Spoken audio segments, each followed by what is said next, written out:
মদিনার দিকে রওনা দিয়া দিয়েছেন, চলে গেলেন মদিনায়। ফজরের নামাজ পড়াইলেন, নামাজ পড়াইয়ে হযরত উমরের চোখের পানি এখনো মুছে না। মিম্বরে বৈশা তিনি বলতেছেন, ও মুসল্লিরা, যে যেখানে আসো, যে যেখানে আসো সেখানে বসা থাকো। আজকে জঘন্য একটা অপরাধীর বিচার হবে, সবাই যার যার জায়গায় বসা থাকো, তোমাদের সামনে আজকে একজন অপরাধীর বিচার হবে। এই বইলা সবাই বসায় দিছেন।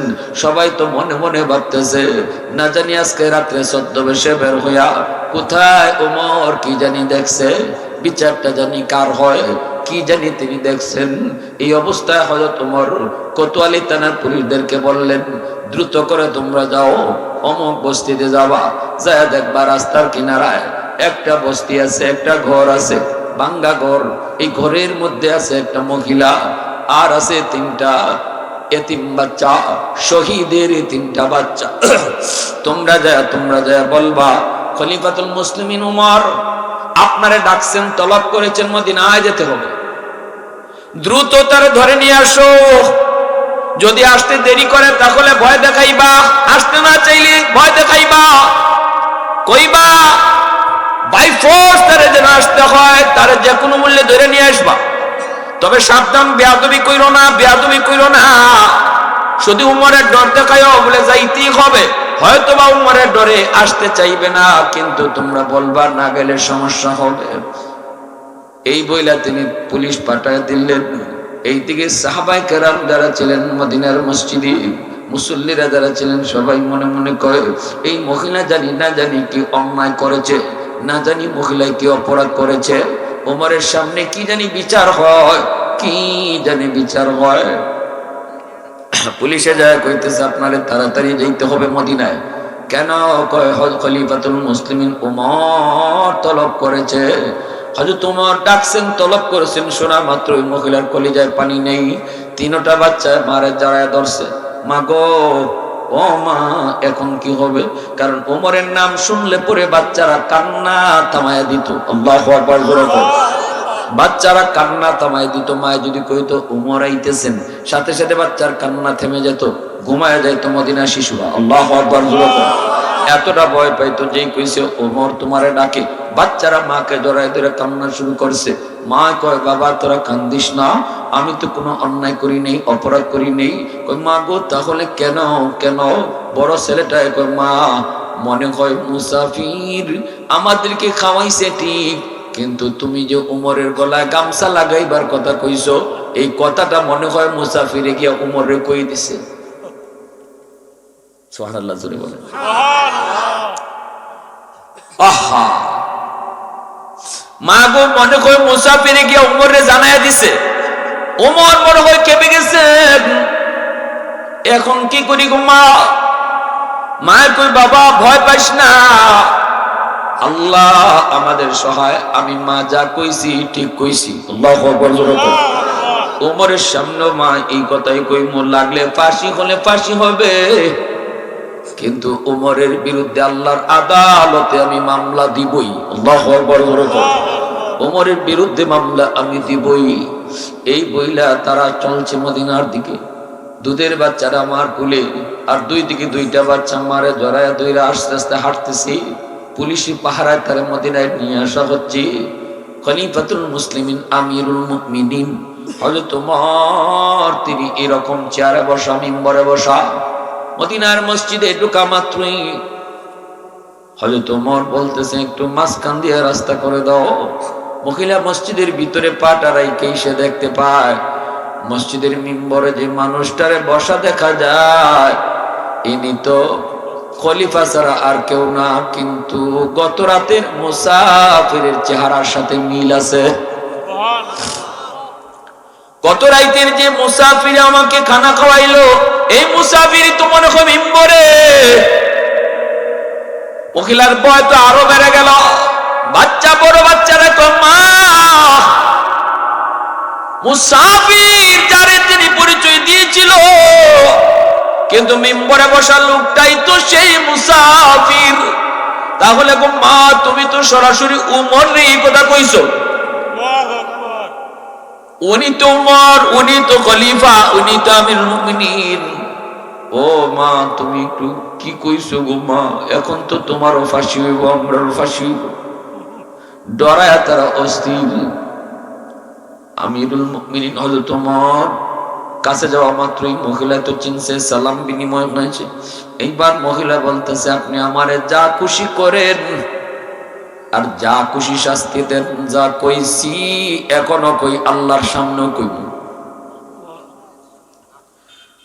হযরত ওমর ফারুক রাদিয়াল্লাহু তাআলা আনহু বলেন, মা চিনছনি আমারে? কই আপনি যদি সেই মুসাফির হন তাহলে আমি ভুল বলেছি। আল্লাহু আকবার জোরে বলেন। আপনি যদি সেই মুসাফির হন তাহলে আমি ভুল বলেছি। মুসাফির এসে যে আপনি আমার এখানে কইছেন, এখানে তলব করছেন কেন? এইবার হযরত ওমর বলতেছে, এই যে গো মা আমি আমার গলায় গামছা লাগাইছি, আমি আমার গলায় গামছা বাঁধছি, গামছার আরেকটা মাথা তোমার হাতে তুইলা দিছি, তুমি আমারে এই গামছা লইয়া মদিনার রাস্তাগুলা ঘুরাও, যেদিকে মন চায় এদিকেই তুমি আমারে লইয়া ঘুরাও, মাটিতে শেষরায় শেষরায় তুমি আমারে নিয়ে যাও, আপত্তি নেই।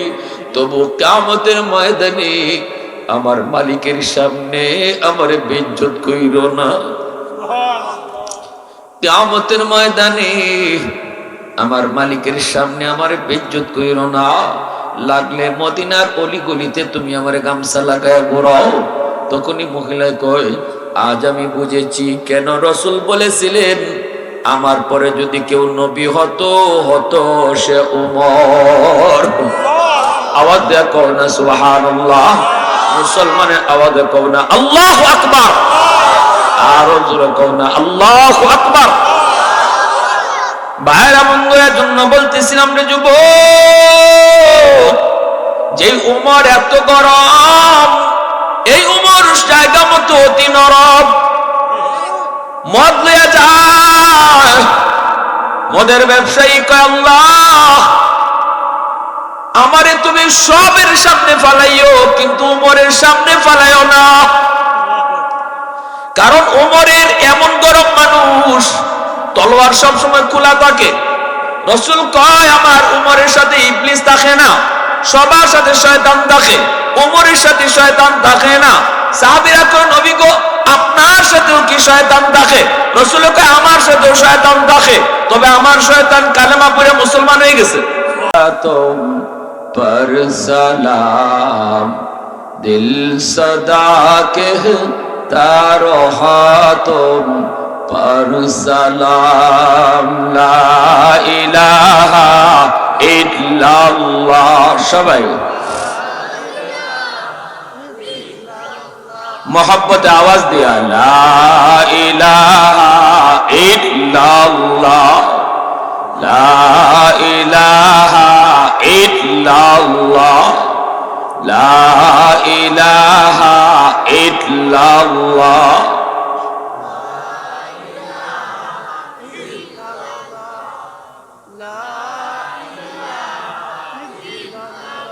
হৃদয়ের জানালাটা খুলে দাও না, প্রভুর ডাকে মন সারা দাও না, প্রভুর ডাকে মন সারা দাও না। অসীম ক্ষমতা যার হাতের উপর, যার নামে বয়ে যায় ঝরনা নহর। অসীম ক্ষমতা যার হাতের উপর, যার নামে বয়ে যায় ঝরনা নহর। আল্লাহ আল্লাহ বলে সবে দেওয়ানা, প্রভুর ডাকে মন সারা দাও না। হৃদয়ের জানালাটা খুলে দাও না, প্রভুর ডাকে মন সারা দাও না। আল্লাহ আল্লাহ আল্লাহ আল্লাহ আল্লাহ আল্লাহ আল্লাহ আল্লাহ আল্লাহ আল্লাহ।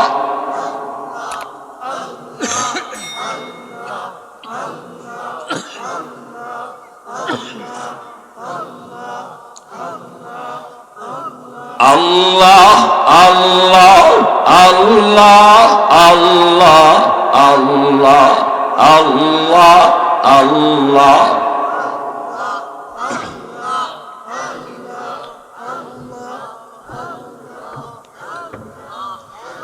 লা ইলাহা ইল্লাল্লাহু মুহাম্মাদুর রাসূলুল্লাহ। জোরে সুরে বলি সাল্লাল্লাহু আলাইহি ওয়াসাল্লাম। ফতেপুর মুসলিম একতা যুব সংঘ ও ফতেপুর জামে মসজিদের উদ্যোগে আয়োজিত আজকের মহতি জলসার সম্মানিত সদরে ইজলাস, সভাপতি সাহেব, উপস্থিত জাতির বিবেক উলামায়ে কেরাম, অত্র এলাকার মুরব্বিয়ান আযম, কলিজার টুকরো যুবক, পর্দার আড়ালে পর্দানিশীন সম্মানিত মা ও বোনেরা, মুআজ্জাজ হাজিরিন, পৃথিবীর মানুষ যদি কখনো শান্তি পেয়ে থাকে তাহলে সেই শান্তির যুগটা ছিল আমার আপনার নবী এবং নবীর সাহাবায়ে কেরামের যুগ। গণতন্ত্র বলেন আর সমাজতন্ত্র বলেন, ডারউইনের মতবাদ বলেন আর কার্ল মার্কসের মতবাদ বলেন, পৃথিবীতে যত মতবাদ এসেছে ভালো ভালো সুন্দর সুন্দর স্লোগান নিয়ে, কিন্তু তারা শেষ পর্যন্ত সমাজে শান্তি প্রতিষ্ঠা করতে পারে নাই, বরং তাদের আদর্শের দ্বারা মানুষ নির্যাতিত হয়েছে, সাধারণ মানুষ মজলুম হয়েছে, যার কারণে সমাজতন্ত্র ডাস্টবিনে গেল। যত মতবাদ, সকল মতবাদ মানুষ প্রত্যাখ্যান করলো, শান্তির সন্ধান পেল না। শান্তি যদি কেউ পেয়ে থাকে সেই যুগ ছিল মদিনার যুগ। ঠিক কিনা জোরে বলেন? মদিনার যুগ। আজও যদি আমাদের শান্তি পেতে হয় মদিনার শাসন ব্যবস্থা ফিরে আনতেই হবে। মদিনার শাসন ব্যবস্থা ছাড়া কখনো শান্তি আসবে না, আসতে পারেও না। মানুষের গড়া কোনো মতবাদ দিয়ে শান্তি আসবে না। শান্তির মালিক যিনি, তিনি যেই ফতে বলেন এই ফতে আটলেও শান্তি আইব। ঠিক কিনা ভাই? আল্লাহ বলেন আমার রসুল এবং রসুলের সাহাবীদের আদর্শ কি জানো? মুহাম্মাদুর রাসূলুল্লাহ ওয়াল্লাযীনা মাহু আশিদ্দাউ আলাল কুফফার রুহামাউ বাইনাহুম। আমার নবী এবং নবীর হাতে গড়া সাহাবায়ে কেরামের আদর্শ হলো তারা একই মানুষ, সময় মতো জায়গা মতো খুব গরম, আবার সময় মতো তারা খুবই নরম। একই মানুষ, এক জায়গা নরম আর এক জায়গা জোরে হোক। তাহলে আল্লাহ বুঝাইলেন এই আদর্শের দ্বারাই পৃথিবীতে শান্তি প্রতিষ্ঠা পেয়েছে। খালি নরম থাকলেও বিপদ, খালি গরম হইলেও বিপদ। ইসলামে খালি নরমের কোনো জায়গাই নেই, ইসলামে খালি গরমেরও কোনো জায়গা নেই। ব্যক্তি স্বার্থে আমি নরম, আমি আমার জন্য কখনো গরম হব না। মুসলমান মুসলমানে কোনোদিন দ্বন্দ্ব নয়, মুসলমান মুসলমান ভাই ভাই, এখানে নরম। এক ভাইয়ে বুঝে না, আমিও তার সাথে বেবুঝ হইতাম না। আমি এটা বুঝতাম, বুঝছে না, যাও মাফ করে দিলাম। এটা আমার রসুলের গুণ। সুবহানাল্লাহ জোরে বলেন। এটা আমার রসুলের আখলাক, সাহাবায়ে কেরামের আখলাক। নিজের স্বার্থকে বাদ দিয়ে দিচ্ছেন, আরেক ভাইয়ের স্বার্থকে প্রাধান্য দিচ্ছেন। ইয়ারমুকের যুদ্ধ, সাহাবী আহত হয়ে পড়লেন, জান চলে যাবে, আহত, পানি, একটু পানি খাওয়া বা কেউ দৌড়ে ভাইয়ে পানি নিয়ে এসে, আফন ভাইয়ে, যে অন্তত জানটা যাওয়ার আগে আমার বাইরে এক গ্লাস পানি পান করাই। আসার লগে লগে আরেকজনে পাশে আহত সাহাবী আওয়াজ দিয়ে উঠছে, পানি। তখন এই ভাই পানি না পান করিয়া বলতেছে বাইরে, ভাইরে আমার মনে হয় আমার চেয়ে ওই ভাইয়ের পানির তৃষ্ণা বেশি, তুমি তার কাছে লয়ে যাও। ওনার কাছে গেছেন, আহত আরেকজন সাহাবী বলে উঠছে পানি। দ্বিতীয় জন আর পানি পান করলেন না, বলতেছেন ওনার কাছে যাও, ওনার পানির তৃষ্ণা বেশি। দৌড় দিয়ে তৃতীয় জনের কাছে গেছেন, আর পানির তৃষ্ণা লইয়াই তিনি শহীদ হলেন। পানি পান করতে পারলেন না, সময় বেশি হয়ে গেছে। দৌড় দিয়ে দ্বিতীয় জনের কাছে আসলেন, আইসে দেখেন ইনিও আর পানি পান করলেন না, শহীদ হয়ে গেছেন। প্রথম জনের কাছে আবার আসলেন, যে ভাইয়ের জন্য পানি নিয়ে তিনি ময়দানে প্রথম গেছিলেন, আয়া দেখে সে আপন ভাইটাও আর পানির তৃষ্ণা মিটল না, শহীদ হয়ে গেছেন। জান্নাতের পানি পান করে ফেলেছেন। এই তো আমাদের সামনে নমুনা। আর আমরা কি করি? না আমারটা আগে। সাহাবায়ে কেরামের আদর্শ ছিল না আমারটা না, আমার ভাইয়েরটা আগে। এই আদর্শের দ্বারাই সমাজে শান্তি এসেছে। শান্তি এসেছে তো এখানে। আজকে আমরা সামান্য চেয়ার লয়া, ক্ষমতা লয়া এক ভাই আরেক ভাইরে খুন করে দেয়, একজন আরেকজনের উপর হামলা করে বসে, একজন আরেকজনের উপর আঘাত করে রক্ত ঝরায়। অথচ এই রক্তটা কোন পথে তুমি দিছো, আল্লাহর কাছে জবাব দেওয়া লাগবে। এই হাতটা কোথায় চালাইছো, জবাব দিতে হবে। এই শরীরের দেহ রক্ত সবকিছুর মালিককে। অতএব মালিকের অনুমতি ছাড়া কোন নেতার জন্য রক্ত দেওয়া যাবে না। মালিক যখন চায় তখনই দিতে হবে। আমার ভাইরা, 15 যুবক, এজন্য বলতেছি একটু খেয়াল করে শোনো। যুদ্ধের ময়দানে আলী রাদিয়াল্লাহু তাআলা আনহু একজন কাফেরকে তিনি নিচে ফালায় দিয়েছেন।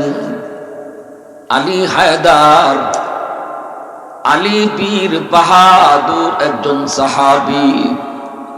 যুদ্ধের ময়দানে সহজে ওনার সামনে কেউ আইতো না। আল্লাহু আকবার। আলীর সামনে সহজে কেউ আইতো না, আইলে জানে আর ফিরত যাওয়া যায় না। নিচে ফালায় দিছেন, তলোয়ার দিয়ে তার কল্লাটা কাটবেন। ওই অবস্থায় দুশমন নিচ থেকে আলী রাদিয়াল্লাহু তাআলা আনহুর চেহারার মধ্যে থুতু মারছে। যেই মাত্র চেহারার মধ্যে থুতু মারলো, সাথে সাথে আলী রাদিয়াল্লাহু তাআলা আনহু তিনি তারে আর কল্লা না কাইটা সুজা তারে তিনি মুক্ত করে দিছেন। আমার আপনার কাছে অবাক, এটা কেমন কথা? আরো তো জিদ্দে বেশি করে কাটার কথা, কিন্তু না, হযরত আলী রাদিয়াল্লাহু তাআলা আনহু এই লোকটারে তিনি ছেড়ে দিয়েছেন। এইবার লোকটাই কয়, আলী কিছুই তো বুঝলাম না, আমাকে তো আরো তুমি বেশি করে হত্যা করার কথা, আরো জিদ্দে তুমি মারার কথা, আমাকে তুমি ছেড়ে দিয়েছো, কারণ কি একটু কয়ে যাও। আলী রাদিয়াল্লাহু তাআলা আনহু তখন বলেন, শুন, আমরা যুদ্ধ করি আল্লাহর জন্য, নিজের ক্ষমতা পাওয়ার জন্য কখনো নয়, শুধুমাত্র আল্লাহকে খুশি করার জন্য জীবন দেই, জীবন নেই। নিজের ক্ষমতা প্রতিষ্ঠা করার জন্য নয়, নিজের ব্যক্তি আক্রোশ মিটানোর জন্য নয়। এতক্ষণ পর্যন্ত তোমার কল্লা যে কাটতেছি শুধুমাত্র আমার মালিককে খুশি করার জন্য, কিন্তু যখনই তুমি আমার মুখে থুতু মারছ, তখনই আমার ব্যক্তি একটু জিদ আইছে। এখন যদি আমি তোমার কল্লা কাটি, হাসরের মাঠে মালিক যদি আমারে কয়, আলী তুমি তো আমার জন্য তারা হত্যা করো নাই, তোমারে থুতু দিছিল এজন্য তুমি তারা মারছ, কি জবাব দিব মালিকের কাছে? ডর লেগে গেল, ভয় পেয়ে গেছি, এজন্য তোমারে মুক্ত করে দিলাম। आवाज दिया कौन है सुभान अल्लाह। हैदर तेरा नाम से इस्लाम रहेगा, हैदर तेरा नाम से इस्लाम रहेगा, दुनिया की शुजाअत में तेरा नाम रहेगा, दुनिया की शुजाअत में तेरा नाम रहेगा। मुआविया तेरा नाम से इस्लाम रहेगा, दुनिया की सियासत में तेरा नाम रहेगा, दुनिया की सियासत में तेरा नाम रहेगा। आवाज देखो अल्लाहु আকবার। এজন্য বলতেছি যুবক, একটু শুনো, আমরা জীবন দিব, জান দিব, রক্ত দিব একমাত্র কার জন্য? একমাত্র আল্লাহর জন্য। উমর ফারুক রাদিয়াল্লাহু তাআলা আনহু, কত গরম, কত গরম, সেই উমরও তিনি আবার জায়গা মতো অতি নরম, ঠিক না? আবু বকর সিদ্দিক কত নরম, কত নরম, সে আবু বকর আবার জায়গা মতো অতি নরম, অতি গরম। যেমন তিনি নরম, আবার জায়গা মতো খুবই গরম। হযরত ওমর ফারুক রাদিয়াল্লাহু তাআলা আনহু, তিনি কত গরম। ওমর ফারুক রাদিয়াল্লাহু তাআলা আনহু, আদালত ছিল ইনসাফের আদালত, মুহাম্মদুর রাসূলুল্লাহর আদালত ছিল ইনসাফের আদালত, ইসলামের আদালত হলো ইনসাফের আদালত, কোরআনের আদালত ইনসাফের আদালত। এখানে অপরাধীর কোনো পরিচয় চেনা হয় না।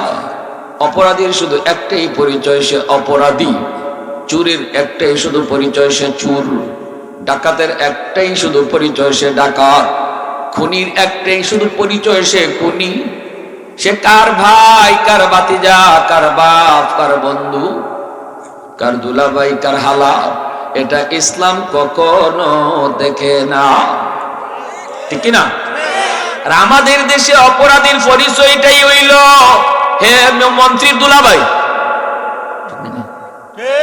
আমাদের দেশে খুনির পরিচয়টা হইল অমুক এমপির হালা। এই হলো আমাদের দেশে অপরাধীর পরিচয়। আর মুহাম্মদুর রাসূলুল্লাহর আদালতে অপরাধীর কোনো পরিচয় ছিল না। অপরাধীর একটাই পরিচয়, সে অপরাধ করেছে, এটাই পরিচয়। দেখছে না, বাইরে আর কোনো পরিচয় নাই। নবীজির কাছে চুরির অপরাধে মহিলা ধরা পড়ছে, কিন্তু এই মহিলার বংশ নবীর বংশ। এখন আল্লাহ নবীর বংশের একটা মহিলা রাসূলের আদালতে, এখন তার হাত কাটা হবে। সাহাবায়ে কেরাম চিন্তায় পড়ে গেছে, এটা তো আল্লাহ রসুলের বংশের ইজ্জত যায়। এখন নবী মনে জানেন না এই মহিলার বংশ যে কুরাইশ বংশ। রসুলের বংশের নাম কি? কুরাইশ বংশ, আরবের সবচেয়ে সম্মানী বংশ। সাহাবায়ে কেরাম ভাবতেছেন নবীজির কাছে এই কথাটা কে যায় কয়, বলে ইয়া রাসূলুল্লাহ, এই মহিলার বংশ তো কুরাইশ বংশ, জানেননি আপনি? এখন যে হাত কাটবেন, আপনার বংশের নিয়ে ইজ্জত যায়। হাতটা না কাইটা আঙ্গুল নিয়ে কাটা যায়। সাহাবায়ে কেরাম প্রত্যেকেই ভাবতেছেন কথাটা রসুলের কাছে পৌঁছানো দরকার, কিন্তু এই কথাটা কইব কেডায়? কেউ রাজি না। গিয়া কইব যে কেউ, আবু বকর সিদ্দিক বলেন মাফ চাই, আমি না, উমর রে ঘটাও। উমর রেখা আমি আরো আগে মাফ চাই। হয়তো উসমান কয় আমি মাফ চাই। হযরত আলী বলে আমিও মাফ চাই। কেউ রাজি না। বলে আল্লাহ, তাইলে রসুলের কাছে এই কথা পৌঁছাইতো কেনায়? সাহাবায়ে কেরাম সিদ্ধান্ত নিয়েছে, দেখো একটা বাচ্চা ফুলানি পাওয়া যায়, ছোট মোটো একটা বাচ্চা ফুয়ানি পাওয়া যায়, যে বুদ্ধি শুদ্ধি আছে, কথা কইলে কইতে পারবো, আর হিকাইয়া দিলে হিকতে পারবো। আমরা যে ভাই তারে তুতাফাকের মতো হিকাইয়া দিব, ইবাকে কইলিব, এরকম একটা বাচ্চা নি পাওয়া যায়। আবার দেখো এই বাচ্চাটা রসুলের মায়ার নি, রসুলের চিনুননি, রসুলের মায়া করুননি, এমন একটা বাচ্চা। সাথে সাথে একজন ওখানে পাইছি তো রসুলের নাতি। কোন নাতি? নবীজির মেয়ের ঘরের নাতি না, ছেলের ঘরের নাতি।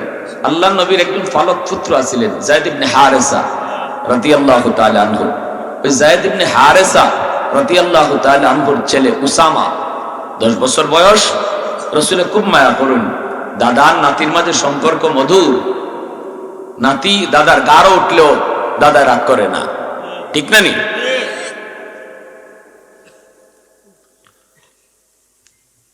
তো উসামারে তারা ডাক দিয়ে কইতেছে, উসামা একটা কথা তোমারে শিখাই দিব, পারবানি দাদার কাছে যায় কইতায়?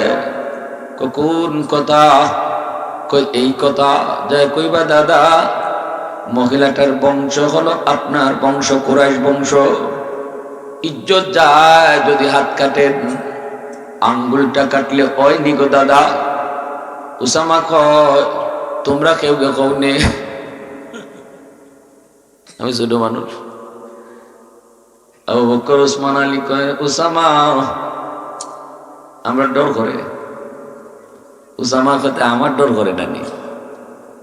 তখন সাহাবীরা কয় উসামা তোমার দিকে যদি মায়ার নবী রাগ করে আমরা দূরে থাকতাম না, কাছেই থাকমু।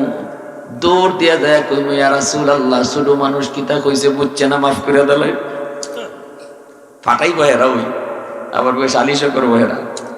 তো উসামাকে দেখো আবার আমার একলা ছেড়ে যাওগা তোমরা। সাহাবীরা কই না না আমরা তোর পিছুই আছি, চিন্তা করিস না। যদি দেখি রসুলের বাপ বালা না তাইলে আমরা গিয়ে ইয়া রাসূলুল্লাহ ছোট মানুষ বুঝছে না, নবী মাফ করে দিলাম। এটা ওটা চুপচাপ মারতো না। উসামা যাইতেছে, উসামা যায় কয় বাপ দাদা, দেখবেন আগে কথা কওয়ার আগে ছোট বাচ্চিনতে আমরা থেকে বালা বুদ্ধি। ছোট বাচ্চা বলতে কোনো কিছু আদায় করবার আগে কেউ কইতো না, গিয়া তোমার সাথে ঘেঁষাঘেঁষি করবো। ছোট বাচ্চারা দাদার দ্বারও গিয়া গিয়া দেখবা দাদার শরীরের সাথে শরীরে লাগে ঘেঁষায়, তে দাদার গলার সাথে গলা লাগায়, মাঝে মাঝে নাকের সাথে নাকও লাগায়। আবার আমার একটা ছোট বাচ্চা আছে আয়সা, আমি বুঝি কখন তাই উদ্দেশ্য লইয়া আইন, কারণ আইলে ওই দাঁড়ক পরে ঘুমাইবো বালিশের সাথে বালিশ লাগাইয়া, আমার নাকের সাথে নাক লাগাইবো, মাঝে মাঝে আমার চুল আতাই দি বাবা দেখি তোমার পাখনা চুল নিয়ে আছে। আমি কামাই গো পাখনা চুল আছে ঠিক, তোমার উদ্দেশ্যটা কি তাইটা কইলাম। অন্য সময় তো আর এমনি সবসময় তো উদ্দেশ্যটা কি তখন আইসা দেয়, আইসা আব্বু 10টা টাকা আমি কই নেও, ওইটাই হলো উদ্দেশ্য। দেখছেন নি বাচ্চারারও বুঝ আছে, কওয়ার আগে গিয়ে একটা বাপ লাগায়। উসামাকে ও রসুলের সাথে বাপ লাগাইছেন। আল্লাহ রসুল উসামা তোর বাপ সবচেয়ে বেশি পালানা রে, তুই একটু মতলব লই আইস নাকি? দাদা একটা কথা আছিল কইতাম যে ডরও করে। রসুল কিতা কইলাও? দাদা আমার নিয়ে আমার মারুই না মারে। রসুল না মারতাম না, মারার কি আছে কইলাও? কয় না মারলো কইমুই, আর যদি আপনি আমারে মারুই নই তাহলে আমারও লোক আছে।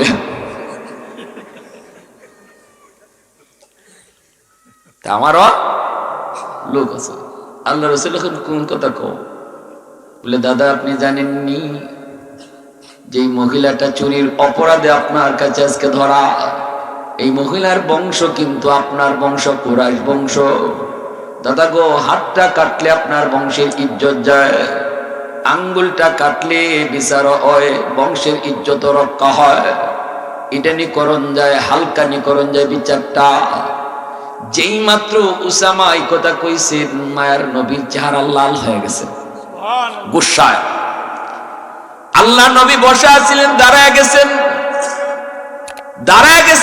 যেই মাত্র রাসূল দাঁড়াইছেন উসামা একটু সইরা গেছেন। সাহাবীরা মাঝখানে হাজির। ইয়া রাসূলুল্লাহ, কি গো নবী এত রাগ কি হইছে? উসামা কি কইছে? রাসূল কয় সাহাবীরা আমার উসামা এই কথা কইছে না, তোমরা কইছো। আমি বুঝে ফেলেছি উসামা এই কথা কয় না, তোমরা কইছো। অতএব চলো চলো মদিনার মসজিদে চলো।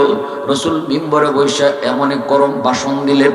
আল্লাহর রসুল বলেন সাহাবীরা ভালো করে শুনো, মুহাম্মাদুর রাসূলুল্লাহ দুনিয়াতে এসেছে ইনসাফ প্রতিষ্ঠা করার জন্য। আল্লাহু আকবার জোরে বলো।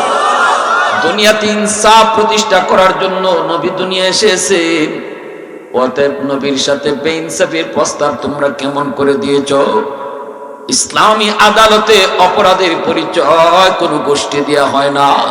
ইনসাফের আদালতে অপরাধীর পরিচয় কোনো নেতার পরিচয় হয় না।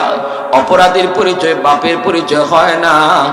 অপরাধীর পরিচয় একটাই, সে অপরাধী অপরাধ করছে। ঠিক কিনা জোরে বলো। ওয়াল্লাইলু মিগে জুলফে মুহাম্মদ কাতারান্নুম والشمس من رخسار احمد کا ترنم والفجر میں ہے صبح رسالت کی بشارت والعصر میں ہے دور نبوت کی بشارت ہر پھول میں ہے روی مدینہ کا تبسم شاخوں کی لچک میں بے قضا کا تکلم یاسین سے مولا نے کبھی ان کو پکارا حامیم کبھی اور کبھی توسین اشارہ মুসলমানের আওয়াজ কও আল্লাহু আকবার। আমার ভাইরা বন্ধুরা, সাহাবায়ে কেরাম রাদিয়াল্লাহু তাআলা আনহুমকে রাসূল সামনে রেখে বলতেছেন, সাহাবীরা শোনো, আজ শুধু কুরাইশ বংশের কোনো মেয়ে নয়, যদি আমার কলিজার টুকরা মেয়ে ফাতেমাও চুরির অপরাধে আমার আদালতে আসামি হতো, আমি মুহাম্মদ নির্দ্বিধায় আমার মেয়ের হাতটাও কেটে ফেলতাম। এই হলো নেতার আদর্শ, এই হলো রাষ্ট্রপ্রধানের আদর্শ। কিন্তু আমাদের দেশে সম্পূর্ণ উল্টা। আমার নিজের দলের লোকে অপরাধ করলে তার শাস্তি নাই, আর যদি বিরোধী দল হয় তারে হারাও, তারে গুম করো, তারে মারো। নিজের দলে একই অপরাধ যদি করে তাহলে কোনো দোষ নাই। চেয়ারম্যানের ফুয়া যদি এই অপরাধ করে বিচারও কেউ ভয় না, আর রিক্সাওয়ালার ফুয়া যদি এই একই অপরাধ করে সবে কয় যাইতে ধর, ছাড়িস না। এটা হলো আমাদের দেশে। আমাদের দেশে তো খালি ইতানা টেকা খাইও বিচার করে নাই, হক কথা কয় না, ঠিক কইও না।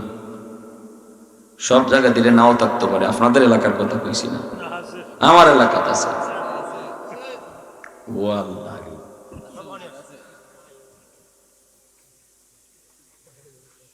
আমি এক জায়গায় তোয়াজ কইছিলাম 500 টাকা দিয়ে বিচারের আয় ঘুরাই গেছে। আর একবার এখন হুজুর আপনার এলাকার 500 দিয়ে ঘুরতে পারে, আমরা এলাকার নাসির বিড়ি খাওয়াইলে ঘুরাইলায়, ফাতার বিড়ি খাওয়াইয়া ঘুরাইলায়। কি জাত নাটার নাটা, ফিটো তেল দিয়ে খবরে দিও। বিচারও যারা টেহা খাইয়া বিচার করো, কপালো নমাজ পড়ে কর ফালাই দিছ, লাভ নাই। ভালো করে মনে রেখো, এটা কত বড় জঘন্যতম কবিরা গুনাহ। এখন তো নামাজ কথা হইছে, আল্লাহর কাছে মাফ চাও, আল্লাহ মাফ করে দিতে পারে। কিন্তু একজন মানুষ বিচারে বইয়া টেকা খাইয়া আর বিড়ি খাইয়া একজন নির্দোষ মানুষের দোষী বানাইছো, আর একটা দোষী মানুষে তুমি ছাড় দিয়ে দিছো, এই বিচারটা আল্লাহর দরবারে একবারে পাই টু পাই আল্লাহ হিসাব করে নিব। আল্লাহ হিসাব করে নিব। এটা আল্লাহ চাইতো না, কারণ এখানে মানুষের হক জড়িত, বান্দার হক জড়িত। এটা আল্লাহ কখনো ছাড়বে না। বান্দার হক আল্লাহ কখনো মাফ দিবে না। সমাজে কারো উপর জুলুম করেছ, দুর্বল মানুষের উপর তুমি অত্যাচার করেছ শক্তির জোরে, টাকার জোরে, এটা আল্লাহ কখনো ক্ষমা করবে না। বেটা দিয়েছে 500 টাকা রাত্রে বেলা। আমাদের এলাকার তো সকালে মিটিং বইব, বিচার হইব, পঞ্চায়েত। আমাদের এলাকা পঞ্চায়েত কয়, জানি না আপনাদের এলাকা কি কয়, পঞ্চায়েত কয়। পঞ্চায়েত রাত্রে বেলায় কবিরাজি শুরু হয়ে যাবে, বাড়ি বাড়ি যাওয়া, কাটায় কাটায় পঞ্চায়েতে বইব, এদের বাড়ি বাড়ি যাওয়া। দিয়েছে 500 টাকা, জানে তাই 500 করে খাই দিছে। সকালবেলা বইয়ে বেটা উল্টা মারে, বাইক টল না। তখন 500 যে দিয়ে আইলো, এটা গেল কই? চাচা পাশে। কেমনে কয় তোমার যে 500 দিলাম, বা মাতো না দি। কি করবো তোর ভাসে, ঠেলাইয়া নেগা 10-এ। তুই যখন আমার দেয়া গেছ 500, এর পরেই লই আইছে আমার দ্বারা 1000। আমি ফাঁসের কথা কই না 10-এর কথা কই। আফসোস, আফসোস, এই সাইরানা ফাসানা ফয়সাল লাগি ইমান বিক্রি করতেছ যারা এই কাজ করে। আল্লাহ অতিরিক্ত কিছু জ্ঞান দিছে সমাজের কিছু মানুষকে বিচার করার, সবাই আল্লাহ পাক এই জ্ঞানটা দেয় না। এই অতিরিক্ত নিয়ামতটা কোন কাজে লাগাইছো আল্লাহ পাই টু পাই হিসাব লইব। সবাই আমি বিচার করার যোগ্যতা দিছিলাম না, তোমারে আমি আল্লাহ অতিরিক্ত কিছু জ্ঞান দিছিলাম, সমাজে এমন কিছু ঘটনা ঘটবো যেগুলা সমাধান করার মতো অতিরিক্ত যোগ্যতা যে দিছিলাম, এই অতিরিক্ত নিয়ামতটার হিসাব দিয়ে দেব। এজন্য সাধারণ মানুষের বিচার হবে একরকম, আর সমাজে বিচার করতো যারা, তাদের বিচার হবে ভিন্ন রকম। তাদের বিচার হবে ভিন্ন রকম, তাদের বিচার দুইবার হবে। সামাজিক সাধারণ মানুষ হিসাবে এক কথা, একবার জবাব দিবে, আর বিচারক হিসাবে বিচার কিভাবে করছে এর জবাব দিবে আরেকবার। দুইবার হিসাব চাবে আল্লাহ। এই বেটা লড়াচড়া করো না। এজন্য ইনসাফের আদালত মুহাম্মদুর রাসূলুল্লাহর আদালত। রাসূল বলতেছে, সাহাবীরা শোনো, আমার মেয়ে কলিজার টুকরা মেয়ে ফাতেমাও যদি চুরির অপরাধে ধরা পড়তো, আমি মুহাম্মদ তার হাত কেটে দিতাম। আল্লাহু আকবার, জোরে বলেন। এর উপরে আর কোনো কথা আছে? এর উপরে কোনো কথা আছে? আমার ভাইরা, বন্ধুরা, যুবক, হযরত ওমর ফারুক রাদিয়াল্লাহু তাআলা আনহুর আদালত ছিল এমন, সন্তান আবু শাহমা সে এরকম মদ খেয়েছে। আসলে মূলত ইনি মদ খান নাই, নাবিজ খেয়েছেন, কিন্তু বেশি একটু গাঢ় হয়ে যাওয়ার কারণে মদের গন্ধ বের হয়েছে। ওমর ফারুক রাদিয়াল্লাহু তাআলা আনহু তাকে 80টা বেত্রাঘাত করার জন্য তিনি আদালতে হাজির করলেন। মদিনার মানুষ দেখতেছে উমরের আদালতে তার সন্তানের হাত বাঁধা। মানুষজন অবাক, ঘটনা কি? উমরের ছেলে আবু শাহমা সে এরকম নাকি নেশা করছে। তখনই মানুষজন মনে মনে করে, এইবার দেখবো উমর বিচার কেমনে করে। এত যে ন্যায় বিচার বলে, সন্তানের ব্যাপারে ন্যায় বিচার হয় কি হয় না, একটু আমরাও দেখব। ওমর ফারুক রাদিয়াল্লাহু তাআলা আনহু তিনি বিচার কার্য শুরু করবেন। জল্লাদকে তিনি বললেন, তুমি বেত মারো। জল্লাদে বেত মারে, কিন্তু একটু নরম নরম মারে, কারণ খলিফার সন্তান, প্রেসিডেন্টের পোলা, এত জোরে কেমনে বেত মারে। সাথে সাথে জল্লাদের কাছ থেকে তিনি বেতটা নিজে কাইরা নিছেন। কাইরা নিয়ে বলছেন, তোর কয়টা হইছে? কয় 3টা হইছে। কয় যে তালের মায়ের মারো, তোমার 3টা আর আমার একটা। আল্লাহু আকবার, জোরে কও। হযরত ওমর বলতেছেন, জল্লাদ কয়টা হইছে? কই 3টা। হযরত ওমর কয় আমার একটা। 3টারে একটা দুইরা, এরপরে আবার একটা মারলেন, 2 কইয়া তিনি গণনা শুরু করলেন। 40টা বেত মারার পরে নিজের সন্তান বেহুশ হইয়া মাটিতে পড়ে গেল।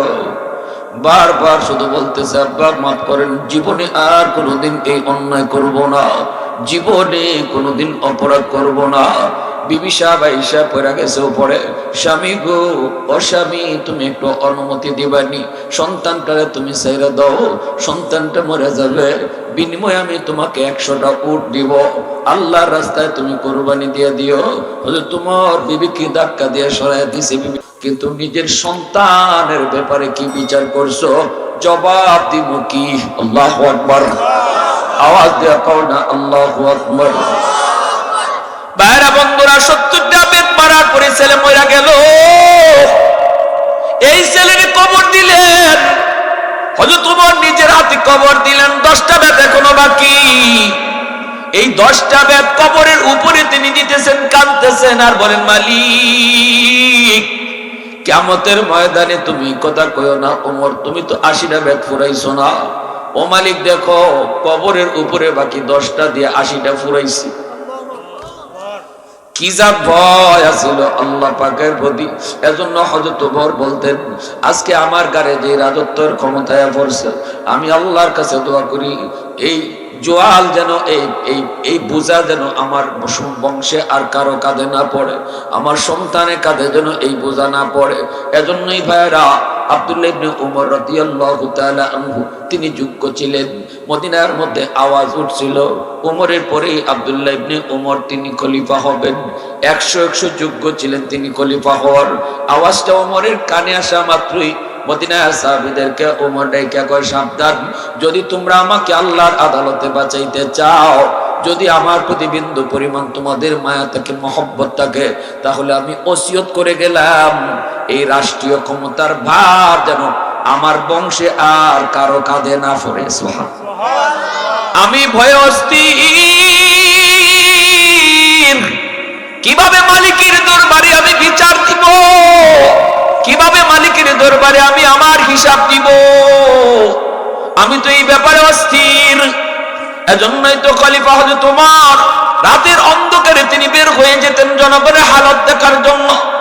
মদিনার মানুষ সবাই ঘুমায় রয়েছে, পাক পাখালি ঘুমায় রয়েছে, মানব দানব ঘুমায় রয়েছে, একজন মানুষই শুধু ঘুমায় না। মদিনায় একজনের চোখে ঘুম নাই, তিনি কে কয় মদিনার রাষ্ট্রনায়ক, অর্ধ পৃথিবীর বাদশার চোখে ঘুম নাই।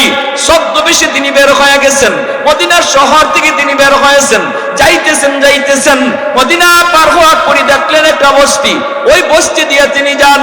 হঠাৎ করে তিনি দেখেন গভীর রাত, একটা ঘরের মধ্যে বাতি জ্বলে।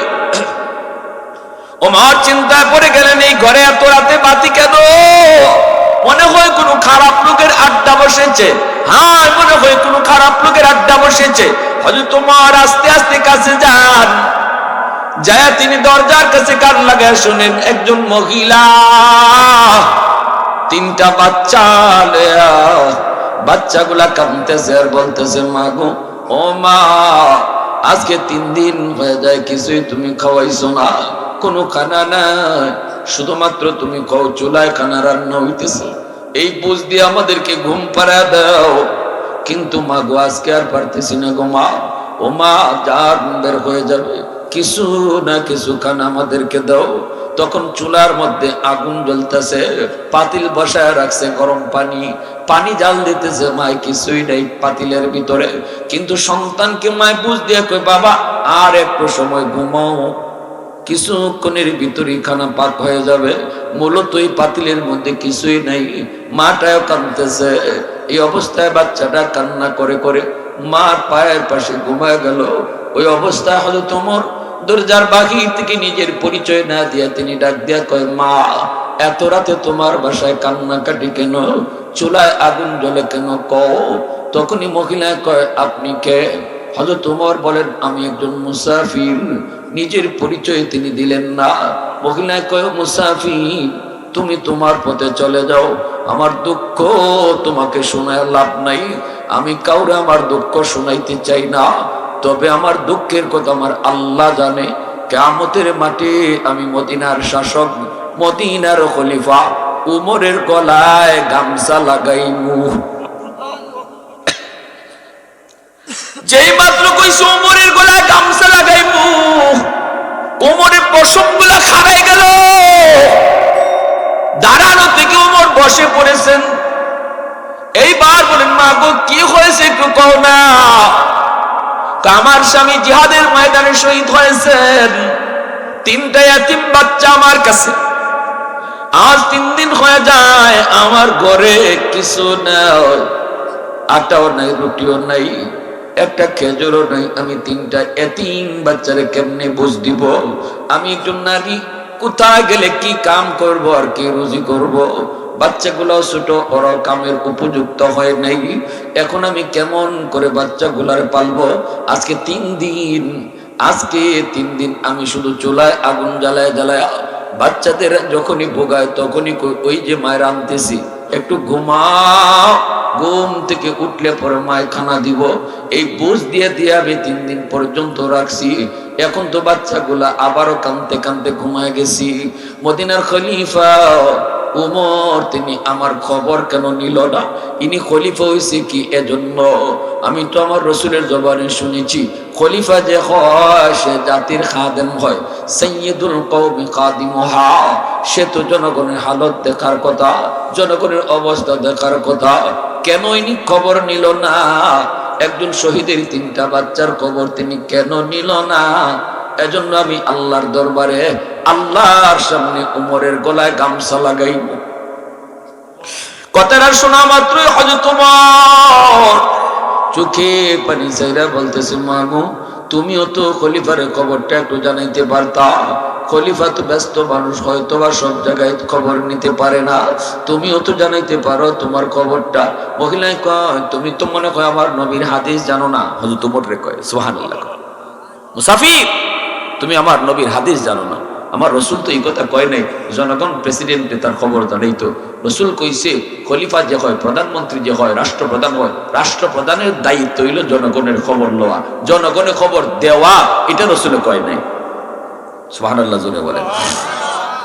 फारूक तेरा नाम से इस्लाम रहेगा, फारूक तेरा नाम से इस्लाम रहेगा, दुनिया की अदालत में तेरा नाम रहेगा, दुनिया की अदालत में तेरा नाम रहेगा, उस्मान तेरा नाम से इस्लाम रहेगा, दुनिया की सखावत में तेरा नाम रहेगा, दुनिया की सखावत में तेरा नाम रहेगा।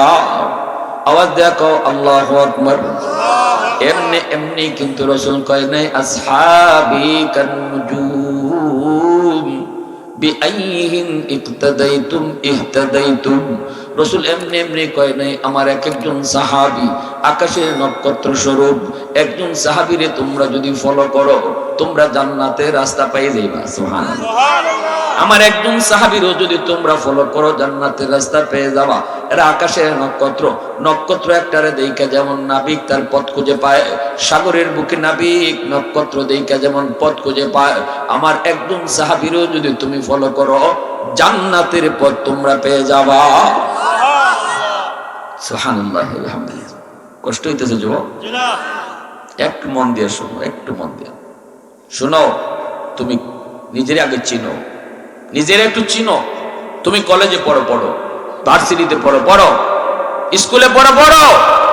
আমরা বলি না সব মাদ্রাসায় ভর্তি হয়ে যাও, সব মুফতি সাহেব হলে ডাক্তার হবে কে, সব ইঞ্জিনিয়ার, সব যদি হাফেজ সাহেব হয় ইঞ্জিনিয়ার হবে কে? আমরা বলি না যে সব মাদ্রাসায় ভর্তি হয়ে স্কুল কলেজ বন্ধ করে দাও। আমরা বলি কলেজে পড়ো, ভার্সিটিতে পড়ো, ডাক্তার হও, কিন্তু নিজের মূল পরিচয়টা ভুলে যাও না। তোমার মূল পরিচয় হলো তুমি মুসলমানের সন্তান। তোমার ইতিহাস তুমি ভুলে যাও না, তুমি কোন জাতি সেটা ভুলে যাও না। সারা পৃথিবী তোমার পায়ের নিচে চুম্বন করেছে, খলিফা ওমরের কথা ভুলে যাও না।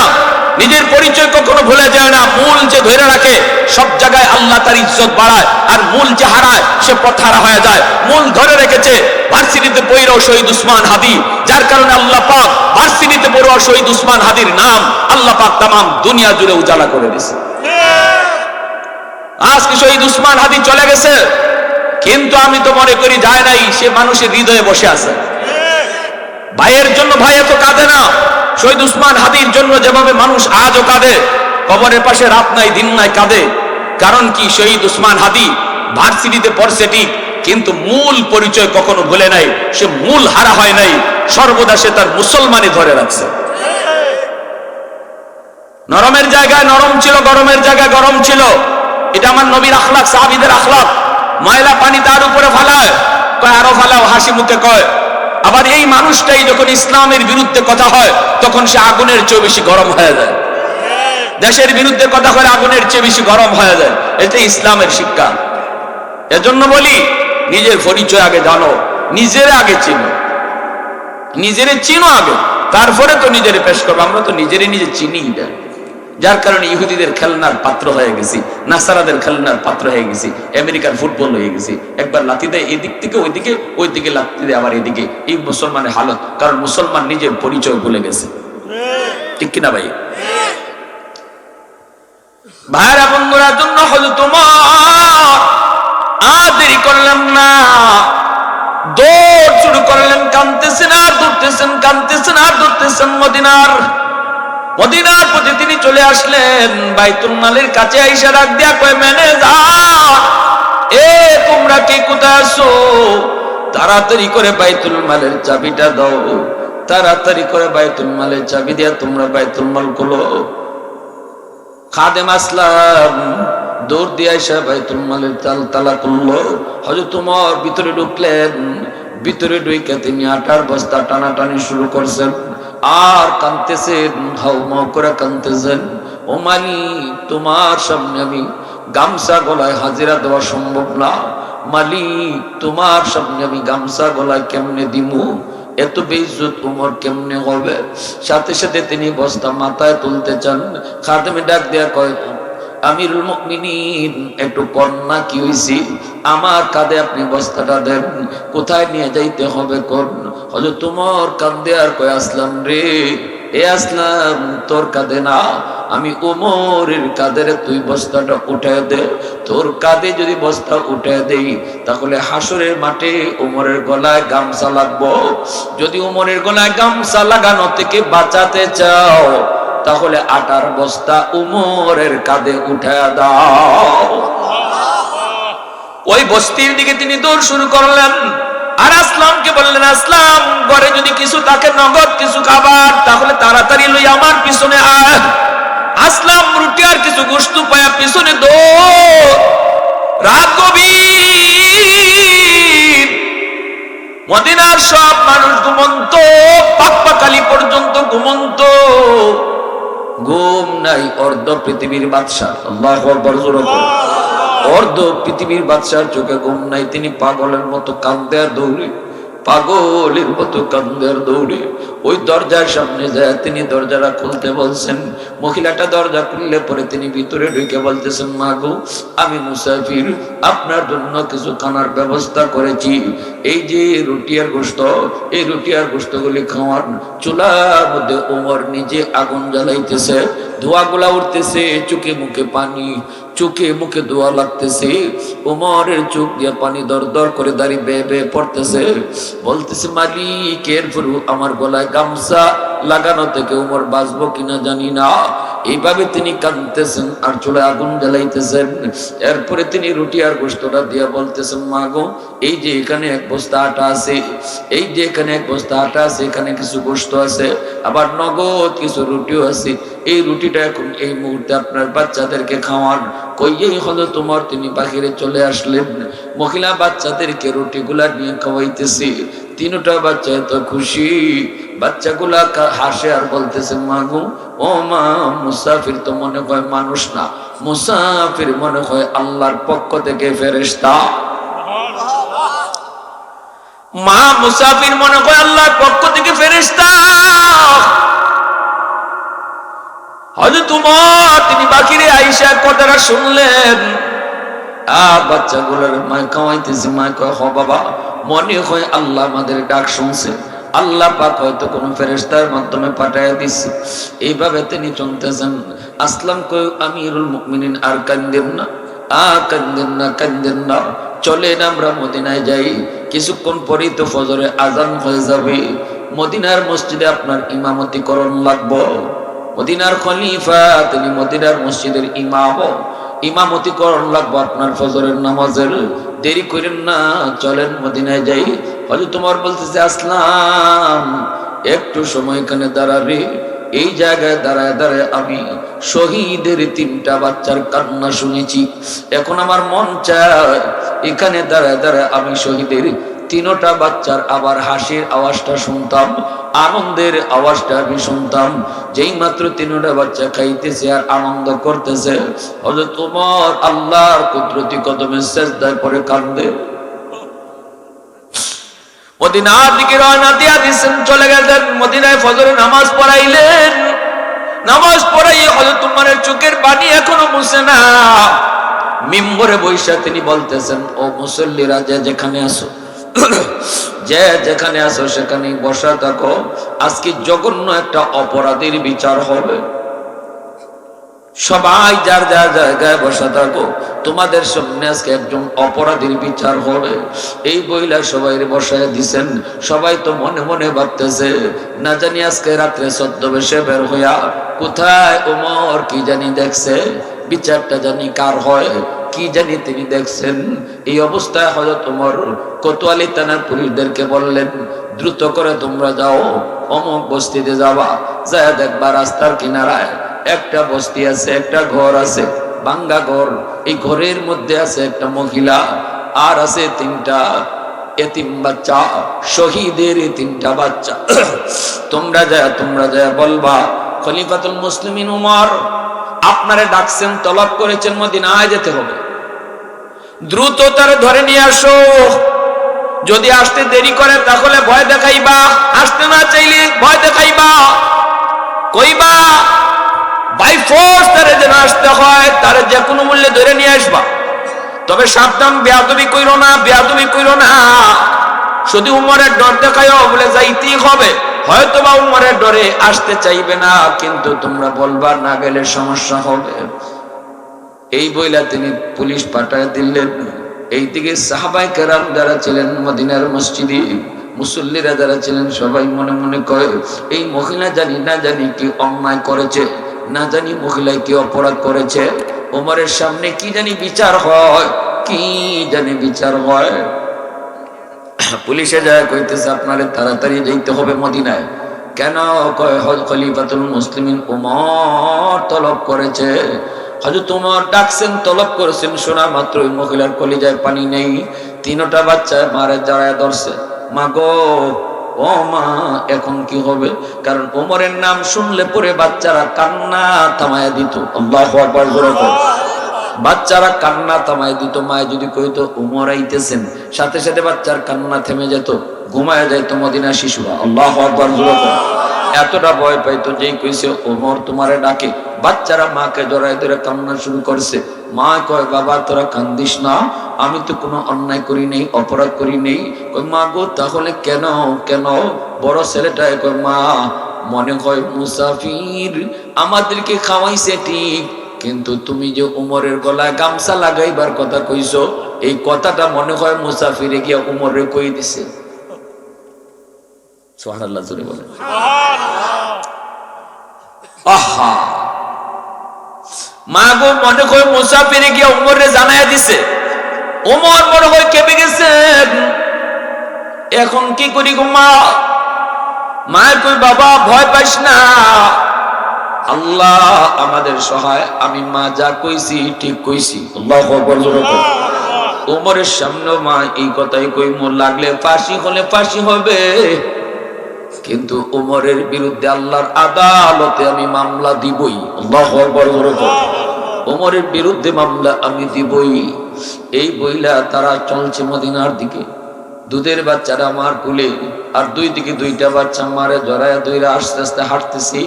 পুলিশি পাহারায় তারা মদিনায় নিয়ে আসা হচ্ছে। খলিফাতুল মুসলিমিন আমিরুল মুমিনিন হযরত ওমর তিনি এরকম চেয়ারে বসা, মিম্বরে বসা।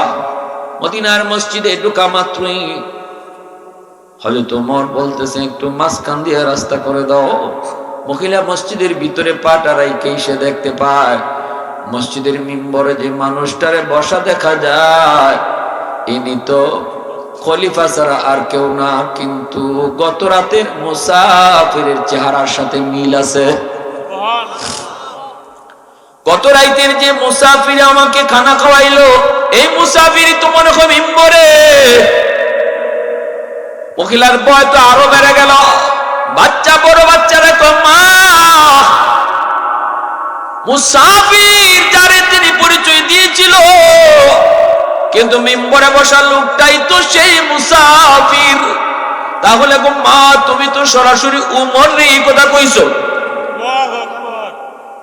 উনি তো উমর, উনি তো খলিফা, উনি তো আমিরুল মুমিনিন। ও মা তুমি একটু কি কইছো গো মা? এখন তো তোমারও ফাঁসি হইব, আমরাও ফাঁসি হইব। ডরায়া তারা অস্থির। আমিরুল মুমিনিন হযরত ওমর কাছে যাওয়া মাত্রই মহিলা তো চিনছে, সালাম বিনিময় হয়েছে। এইবার মহিলা বলতেছে আপনি আমারে যা খুশি করেন, আর যা খুশি শাস্তি দেন, যা কইছি এখনো কই, আল্লাহর সামনেও কইব। হযরত ওমর ফারুক রাদিয়াল্লাহু তাআলা আনহু বলেন মা চিনছনি আমারে? কই আপনি যদি সেই মুসাফির হন তাহলে আমি ভুল বলেছি। আল্লাহু আকবার জোরে বলেন। আপনি যদি সেই মুসাফির হন তাহলে আমি ভুল বলেছি। মুসাফির এসে যে আপনি আমার এখানে কইছেন, এখানে তলব করছেন কেন? এইবার হযরত ওমর বলতেছেন এই যে গো মা আমি আমার গলায় গামছা লাগাইছি, আমি আমার গলায় গামছা বাঁধছি, গামছার আরেকটা মাথা তোমার হাতে তুইলা দিছি, তুমি আমারে এই গামছা লইয়া মদিনার রাস্তাগুলা ঘুরাও, যেদিকে মন চাই এদিকেই তুমি আমার লইয়া ঘুরাও, মাটিতে শেষরায় শেষরায় তুমি আমারে নিয়ে যাও, আপত্তি নেই।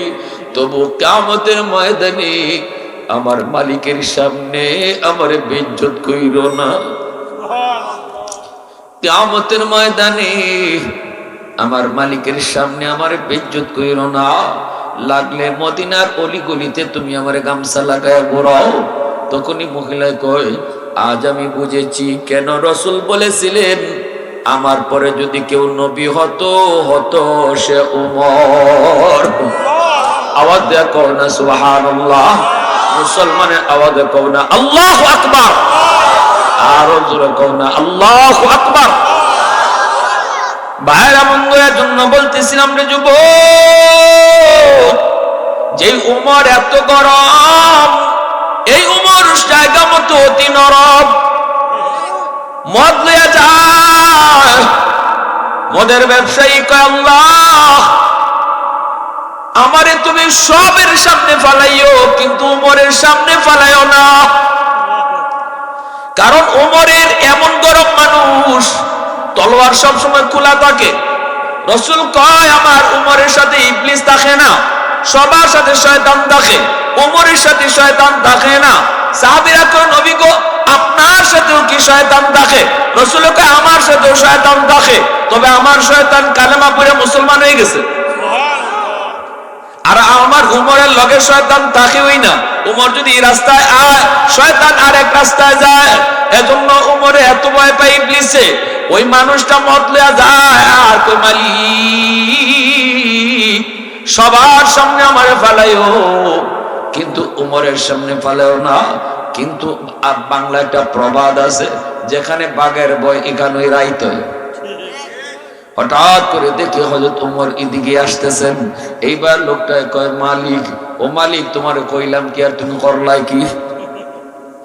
যারে ডরায়া আমি তোমার কাছে বারবার ফানা চাই হইতো সামনে, ও আল্লাহ এবার তুমি অন্তত আমারে বাঁচাও, আমারে তুমি কোন রকম ফাঁস করায় দাও। ওমরে যেন আমারে ডাক না দেয়, কারণ আমার কলসের ভিতরে মদ ভরা। ওমর যদি দেখে আমার কলসের মধ্যে মদ, তাহলে এখানে আমার কল্লা, কবর এখানে আমার আর উপায় নেই। উমর এগুলা ছাড় দেয় না। আল্লাহ আমারে কোন রকম পাস করায় দাও। উমর নি না দেখে কোন রকম যাওয়ার চেষ্টা করে, কিন্তু যেই মাত্র সমানে সমানে হয়ে যায়, হয়তো তোমার দেখতেছে রাস্তার কিনারা দিয়ে একজন মানুষের কলস লিয়া জায়গা, হয়তো তোমার ডাক দেখো এই মিয়া দাঁড়াও,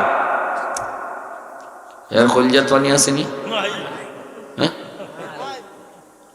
হয়তো তোমার কাছে আইছেন, আইসা বলতেছেন কলসে কি যদ্দুর ফানিয়া ছিল ওর দূর আর নাই, কলসের ভিতরে কি? জবাব কি দিব? কলসতে মদ। এখন যদি কই মদ, ওমরের তলোয়ার তো খোলা, সাথে সাথে তো কল্লা নিয়ে যাবে। এইবার বাসার লাগে কয় কলসের ভিতরে দুধ। কলসের ভিতরে আসলে কি দুধ না মদ? মনে মনে কয়, এরপরে ওমরে কয় ঠিক আছে যাও কি, কিন্তু না, ওমরে কয় দুধ না অন্য কিছু, ডাক না হরাও।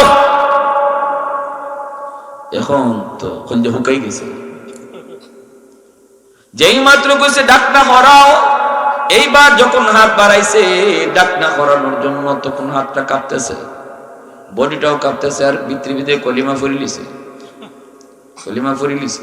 মাথাটা যখন নিচাইছি, কল্লাটা তো কাটবার লাগে একবারে সুবিধা হয়ে গেছি কেন। এখন কয় এখন তো আমার এখানেই শেষ। তখন মনে মনে শুধু একটা তওবা করছে, মালিক এই মুহূর্তে উমরের হাত থেকে বাঁচানোর ক্ষমতা কারো নাই, শুধু একমাত্র তোমার আছে। আল্লাহ তওবা করলাম, কাউরে শুনাইলাম না, কাউরে দেখাইলাম না, ওমরও জানাইলাম না, তোমারে শুধু দিলে দিলে কইতেছি, জীবনে আর কোনোদিন মদ খাইতাম না, মদের ব্যবসাও করতাম না। দেখেন আল্লাহ পাক বান্দা তোর তওবা করার জন্য কারো হাত ধরে তওবা করা লাগে না, ইমাম সাহেবের হাত ধরে তওবা করা লাগে না, চেয়ারম্যানের হাত ধরে তওবা করতে হয় না, এমনকি গুনার কথা কাউরে তুই কইস না, ইমাম সাহেবরও তুই গুনার কথা জানাবি না, ফিররও তোর গুনার কথা জানাবি না, সমাজের কাউরে তোর গুনার কথা জানাবি না, বন্ধুরও তুই হাসতে হাসতে গুনার কথা বলবি না, কারণ গুনার সাক্ষী তুই রাখবি না। কিয়ামতের ময়দানে যারে তুই হুনাইস্তে তোর বিরুদ্ধে দাঁড়ায় দেব, কইব মালিক তুমি তারে কেমনে মাপ দাও, আমি তো তার এই গুনাহটা জানি।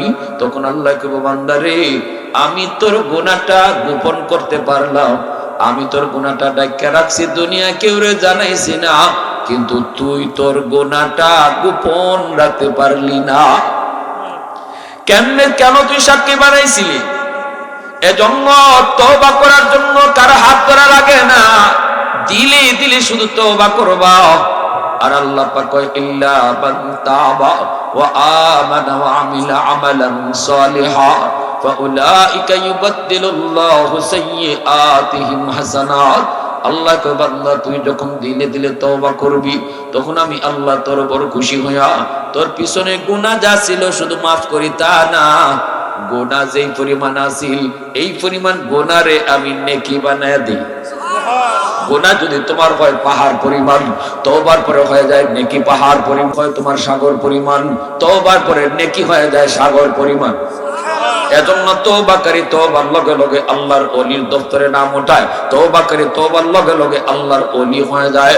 আমল নামায় কোনো গুনাহ থাকে না, বরং নেকি আর নেকি, সব নেকি সে করছে না, অতিরিক্ত কিছু নেকিও থাকে যেগুলা সে করছে না কিন্তু আল্লাহ তার পক্ষ থেকে দিয়া দিছে।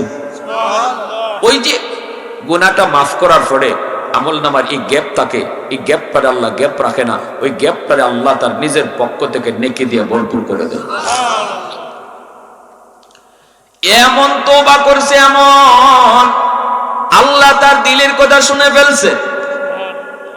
দিলের খবর জানে কে? মনের খবর জানে কে? নাকি দয়াল বাবা, খাজা বাবা, জটাশা, ল্যাংটাশা? কোন বাবাই মনের খবর জানে না। মনের খবর জানেন শুধুমাত্র কেবলমাত্র কে?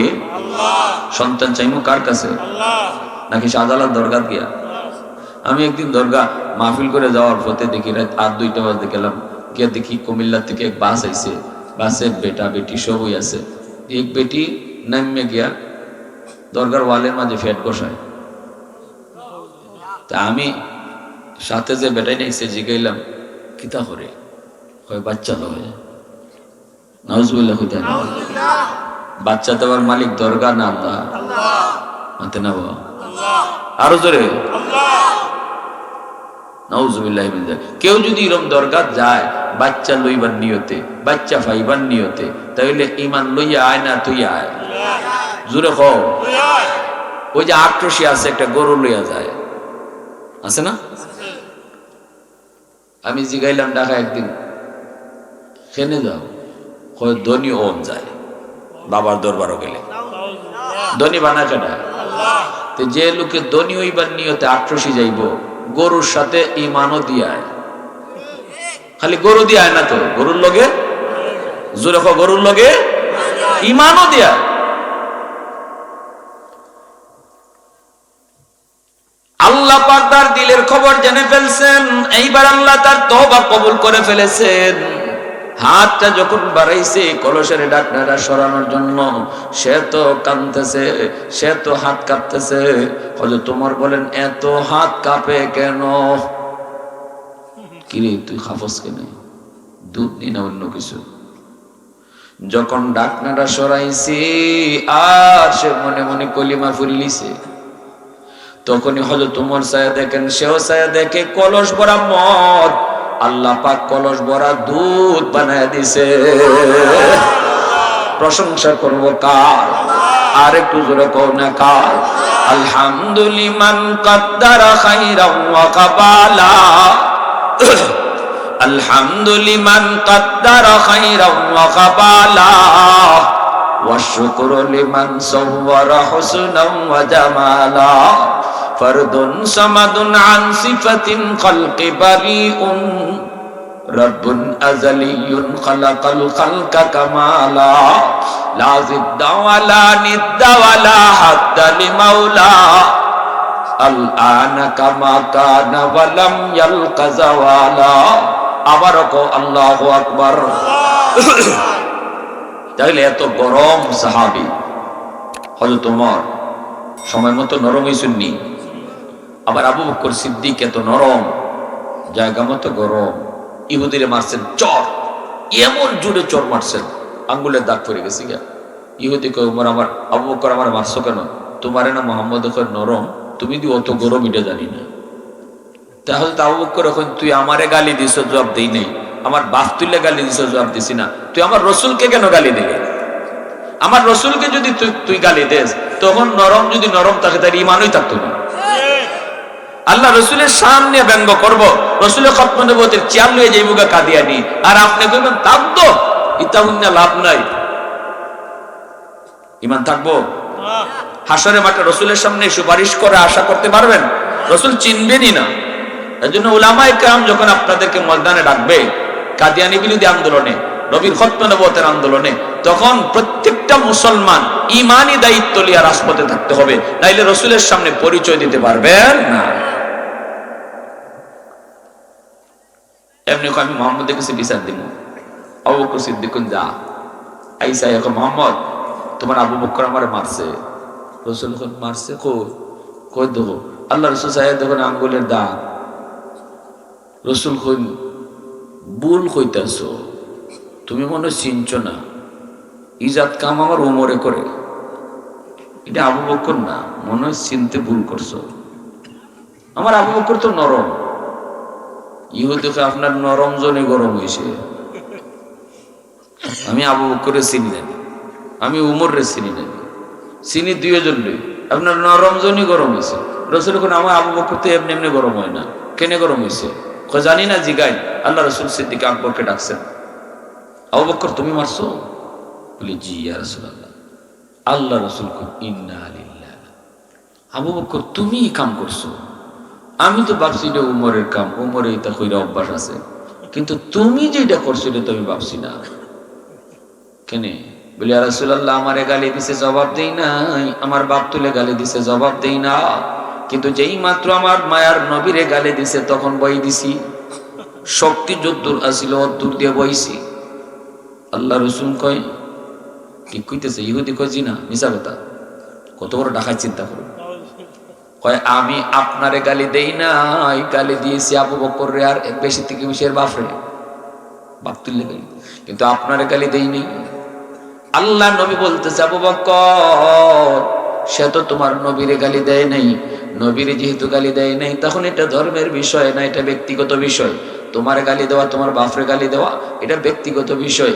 ব্যক্তিগত বিষয়ে তুমি হাত তুলতে পারো না। নবীরে তো সে গালি দিছে না। আবু বকর কোন ইয়া রাসূলুল্লাহ নবীরে গালি দিছে, ইহুদি কয় গালি দিছি না। এখন তো আল্লাহ রসুলের আদালত, নবীজির আদালত। আল্লাহ রসুল জানেন আমার আবু বকর জীবনে মিছা কয়, তা আবু বকর যা কইতেছে এটা সত্য, রসুল বুঝতেছেন, কিন্তু এরপরও আদালত, আদালতে বিচারক যদি জানো যে অমুকে নির্দোষ, বিচারক যদি নিজের চোখকে দেখে যে কেডা কারে খুন করছে, এরপরও বিচারক কইতে পারতো না যে খুনিরা আমি চিনি। বিচারক কইব যে প্রমাণ করো, সাক্ষী আনো কেডা খুন করছে। এটা হলো আদালতের সিস্টেম। বিচারক নিজের চোখে দেখলেও পারতো না। আল্লাহ রাসূল সাল্লাল্লাহু আলাইহি ওয়াসাল্লাম বলতেছেন তাহলে এখন আমি কি করব? আবু বকর তুমি যে সত্য বলতেছো আমি ভালো করে জানি, কারণ তোমার উপাধি আমার আল্লাহ দিয়েছে সিদ্দিক। আল্লাহু আকবার। সিদ্দিকে আকবর ইবনে কুহাফা, রাসূলের বিকল ছায়া ছবি, দিনের তরে কে আর এমন, দিনের তরে কে আর এমন, উজার করে দিল যা কিছু সবই, উজার করে দিল যা কিছু সবই। রাসূলের অনুগত কে আর এমন, রাসূলের প্রিয়তম কে আর এমন, রাসূলের ডাকে সদা তৈরি থাকে, রাসূলের নীতিমালা অটুট রাখে, হিজরতে দ্বিতাহীন দীপ্ত সাহসে আমাদের চিরচেনা কোন সাহাবী, দিনের তরে কে আর এমন, দিনের তরে কে আর এমন, উজার করে দিল যা কিছু সবই, উজার করে দিল যা কিছু সবই। সিদ্দিকে আকবর ইবনে কুহাফা, রাসূলের বিকল ছায়া ছবি, দিনের তরে কে আর এমন, দিনের তরে কে আর এমন, উজার করে দিল যা কিছু সবই, উজাড় করে দিল যা কিছু সবই। আওয়াজ দেখো, আল্লাহু আকবার। আবু বকর সিদ্দিক বলে, ইয়া রাসূলুল্লাহ, আমার কোনো সাক্ষী নাই গো নবী। রাসূল কয়, সাক্ষী যদি না থাকে তাহলে তুমি রেডি হয়ে যাও, এই মুহূর্তে তোমার গালেও সেইভাবে একটা চর দিব যেভাবে তুমি তার চর দিয়েছো। এটাই মুহাম্মদের আদালতে ইনসাফের বিচার। জানি তুমি সত্য, জানি তুমি মিথ্যা বলো না, কিন্তু সাক্ষী যেহেতু তোমার নাই, অতএব তোমার পক্ষে রায় দেওয়া যায় না। আল্লাহ নবীর এই কথা শোনা মাত্রই সিদ্দিকের চোখ দিয়া পানি চলে আসলো। এবার আবু বকর সিদ্দিক আল্লাহর দিকে মুতাওয়াজ্জা হলেন, ও মালিক, ওখানে কেউ ছিল না, আমার কোনো সাক্ষী নাই, কিন্তু একটা গাছ ছিল, ওই গাছটারে তুমি যদি চাও তাহলে আজকের এই মামলার সাক্ষী বানাইতে পারো। সিদ্দিক আকবর বলে, ইয়া রাসূলুল্লাহ, একটা গাছের নিচে ঘটনাটা ঘটছে, এই গাছটা সব শুনছে, সব দেখছে। নবী যদি চায় আর আল্লাহ যদি চায় তাহলে গাছটা সাক্ষী হইতে পারে। নবীজি কয়, তাহলে চলো গাছের কাছে যাই। আল্লাহু আকবার জোরে করো। চলে আসলেন সেই গাছের কাছে। আইসে রাসূল বলতেছে, আরে গাছ, বল তোর নিচে কি হয়েছে, তুই বল। আল্লাহর পক্ষ থেকে গাছের জবান আল্লাহ খুলে দিয়েছে। এইবার গাছটা ডাক, দেখো নবী গো, আবু বকর যা বলেছে সত্য বলেছে, ইহুদি যা বলেছে মিথ্যা বলেছে। আবু বকর ততক্ষণ পর্যন্ত রাগ করে নেই যতক্ষণ পর্যন্ত নবীরে গালি দেয় নাই। যখনই নবীরে গালি দিয়েছে তখনই আবু বকর গরম হয়েছে। এই কথা শোনা মাত্রই ইহুদির চোখ বড় বড় হয়ে গেল। ইহুদি কয়, ভাবছিলাম কেউ সাক্ষী নাই, আমি জিতে যাইমু, কিন্তু এখন তো দেখি গাছেও কথা কয়। এতদিন পর্যন্ত আমি কোন ধর্ম মানলাম আর কোন নবীরে অস্বীকার করলাম। ওগো নবী, আমি আর দেরি করতে চাই না। যেই নবীরে গাছে চিনে, যেই নবীর কথায় গাছেও কথা কয়, ওই নবীর হাতে এই মুহূর্তে আমি কালেমা পড়ে মুসলমান হয়ে গেলাম। মুহাম্মাদুর রাসূলুল্লাহ ওয়াল্লাযীনা মাহু আশিদ্দাউ আলাল কুফার। তাহলে সামাজিক ব্যবস্থায় যদি ইনসাফ প্রতিষ্ঠা পায়, অটো সমাজ সুন্দর হয়ে যায়। যদি খালি আমরা জুলুম না করি, যদি নিরপেক্ষ দৃষ্টিতে আমরা সমাজে চলি, সমাজ সুন্দর হয়ে যাবে। ঠিক কিনা জোরে বলেন? এটা ইসলামের আদর্শ, ইসলামের নীতি। এই জন্য যুবক, তোমাদেরকে আগে আসতে হবে। যুবকরা পারে একটা সমাজকে সুন্দর করতে। যুবকদের দ্বারাই সমাজ সুন্দর হয়, আবার যুবকদের দ্বারাই সমাজ নষ্ট হয়। যুবকরা যদি চায় সমাজে ইনসাফ প্রতিষ্ঠা করত, কখনো জুলুম না, অন্যায় না, ন্যায়ের পক্ষে থাকে, গোটা সমাজ একটা মডেল সমাজ হয়ে যাবে। আমরা ইসলামের আদর্শ মতো চলতে রাজি আছি? কারা কারা হাত উঠে আল্লাহকে দেখাও। আল্লাহ তুমি কবুল করো। সবাই বলেন আমিন, আরো জোরে বলেন আমিন। ওয়া আখির দাওয়ানা আনিল হামদুলিল্লাহি রাব্বিল আলামিন। আলহামদুলিল্লাহ, আলহামদুলিল্লাহিল্লাযী হাদানা লিহাযা ওয়া মা কুন্না লিনাহতাদিয়া লাউলা আন হাদানাল্লাহ। লাকাদ জাআত রুসুলু রাব্বিনা বিল হক। রব্বানা যালামনা আনফুসানা ওয়া ইল্লাম তাগফির লানা ওয়া তারহামনা লানাকুনান্না মিনাল খাসিরিন।